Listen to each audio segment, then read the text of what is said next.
ආයුබෝවන් ඔයගොල්ලෝ හැමෝටම අද ඉතින් පොසොන්පොයේ දවසේ ඇත්තටම මේ මල් පැල හදපු දවසේ ඉඳන් මම ඔයගොල්ලන්ට වීඩියෝ කරා මේ බලන්න දැන් ඒගොල්ලෝ ලොකු වෙලා මල් පිපීගෙන එනවා අද ඉතින් මම මේ ඉස්සෙල්ලම මල් ටික කැඩුවා අපි ඇත්තටම මම පුංචි කාලේ ඉඳන් මගේ තාත්තා අම්මා මල් පහන් පූජා කරන්න පුරුදු කරපු තැන ඉඳන් තමයි මේ ජීවිතේ පටන් ගත්තේ පොඩි කාලේ පුදු පහන තියන්න හරි ජේසුස් වහන්සේ හරි මං හිතන්නේ හැමෝම හැම ස්වභාවයක් තුළ මේ දේවල් වෙනවා.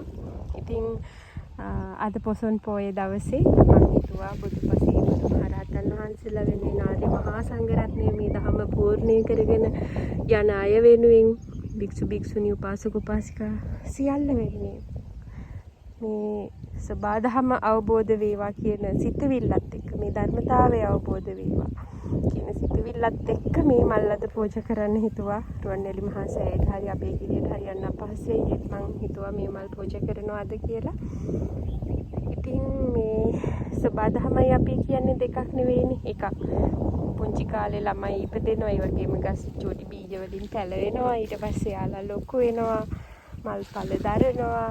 නිදහසේ ඊට පස්සේ ඒකේ කාලය ඉවරලා වියකිලා යනවා. ඕක තමයි මේ මනුස්ස ජීවිතේ මේ ගහකයි සිස්ටම් එක. ඉතින් අපිට විඥානයක් තියෙනවා. අපිට අවබෝධ කරගන්න පුළුවන් මේකේ මොකද්ද වෙන්නේ කියලා. එච්චරයි අපේ මේගොල්ලන්ගේ වෙනස. ඉතින් අපි අර විඥානයත් එක්ක මේ සිතුවිලිත් එක්ක ඇලෙන්නේ ගැටෙන්නේ නැතුව සිතුවිලි කියන්නේ මායාවක් බව තේරුම් අරගෙන ඒ වගේම මේ සබාධමයේ මේ පවතින සියල්ල භෞතික දේවල් කිසිවක් පවතින්නේ නැහැ. මේවත් එක්ක ගැටිලා යන්න ඕනේ. මොහොතට පරිහරණය කරමින් ගෙවන සුන්දර ජීවිතේ දවස තුල ජීවිතේ කොහොමද අවබෝධයෙන් ගෙවන්නේ? සතුටින් ඉන්නේ කොහොමද? අනිත් අයට උපකාර කරන්නේ කොහොමද? ඒ දේවල් හොඳ ජීවිතයක් කොහොමද අපි හොඳ කියන්නේ? අපිට මේ දුක සැප නින්දා ප්‍රශංසා නැතුව නෙමෙයි. මේ හැමදේම තියෙනවා. ඉතින් ඒවා මේ වළක්වන්න බෑ. තමයි ස්වභාවය.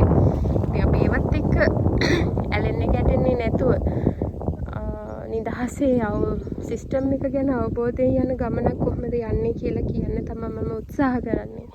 ඉතින් මේකට අපේ කය මනස දෙකම බැලන්ස් වෙන්න ඕනේ. නිරෝගී කයක තමයි නිරෝගී මනසක් හැදෙන්නේ. අපි මේ පරමාර්ථය මේ සිස්ටම් එක අවබෝධ කරගන්න කලින් නිකන් අපි ජීවත් වෙන්න උනත් නිරෝගී කයක් අත්‍යවශ්‍යයි. ඇත්තටම ඒ සිතුවිල්ලත් එක්ක තමයි මම මේ පැල වගා කරන්නේ. ඉතින් ඒවට ස්වභාවික කාබනික පොහොර විතරයි දාන්නේ. මේ බලන්න සතෙක්වත් කන්නේ නැහැ. ඉතින් මිනිස්සු හිතනවා මේ මං අහලා තියෙන අනන්තවත් කියනවා මේ තෙල් පොහොර නැතුව දැන් වගා කරන්න බෑ.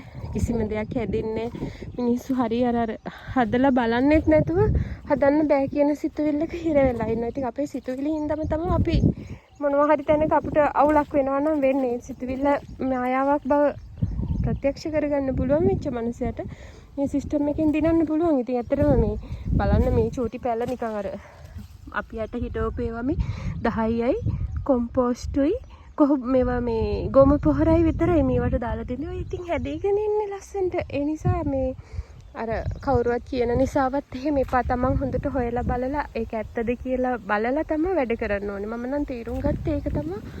අර කියනවට කරන්න ඕනේ නැහැ. අපිට අවබෝධයෙන් යමක් කරන්න පුළුවන් හැකියාව තියෙන්න ඕනේ.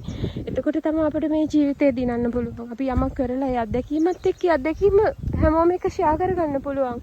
එතකොට අපි දැනගෙනනේ කියන්නේ.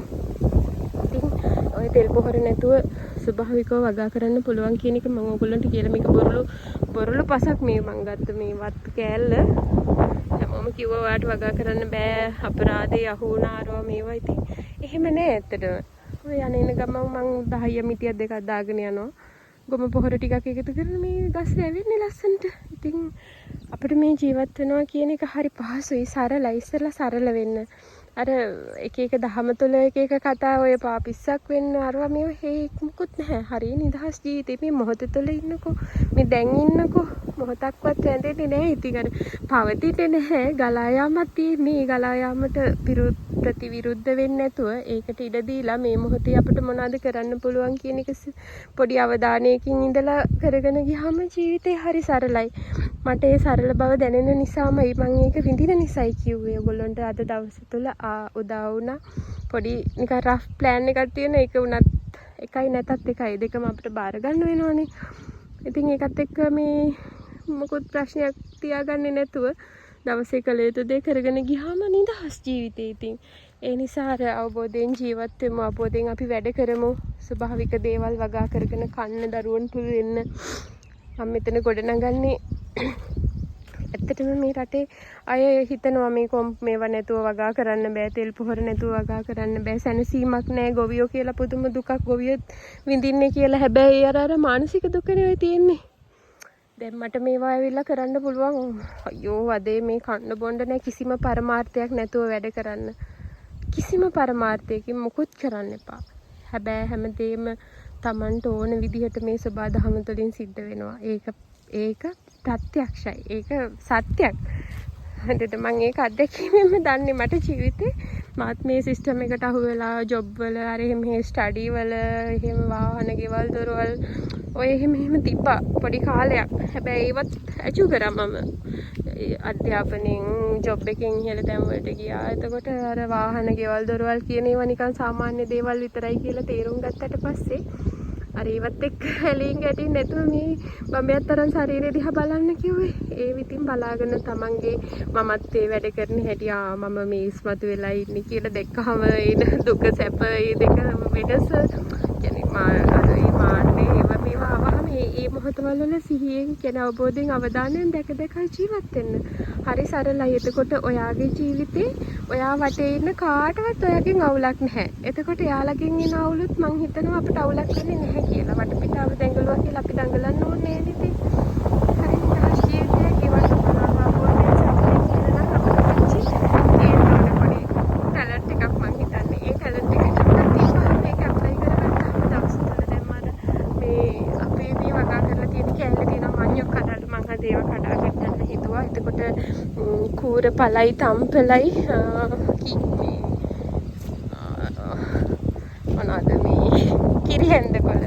ඒ කිරිහැන්දයි තියෙනවා. ඒවා ටිකක් කඩාගෙන ගිහිල්ලා තමයි හදලා බැලුමක් ඒ වගේ මොනවා හරි එක්ක හොඳ ආහාර වේලක් සකස් කරගන්න පුළුවන්. ඇත්තටම හරි නිදහස්, හරි පෝෂ්‍යදායි. කයේ තිබ්බ මට කලින් ඔය මං ජොබ් එකට යන කාලේ මට අසනීප තිබුණා. ඉතින් ඒවා මේ සබාධමත් එක්ක එකතු වෙලා මේ හුස්මත් එක්ක එකතු වෙලා මේ නිදහසත් එක්ක සෑහෙන දෙකම මේ සිස්ටම් එක අවබෝධ කරගෙන හැමෝම අවබෝධයෙන් සතුටින් ජීවත් වෙමු. ඒක තමයි මේ මනුස්ස ලෝකයේ උත්තර මනුස්ස ස්වභාවය. කියන්නේ අපි මනුස්ස ස්වභාවය තුළ ජීවත් වෙනවා කියන්නේ හරි ලොකු දෙයක්. 31 තලයේ කොහෙවත් යන්නේ නැතුව අහු වෙන්නේ නැතුව මනුස්ස ස්වභාවය තුළ ජීවත් වෙනවා කියන්නේ හරි ආශිර්වාදයක්. ඔයගොල්ලෝ සතුටින් ඉන්න.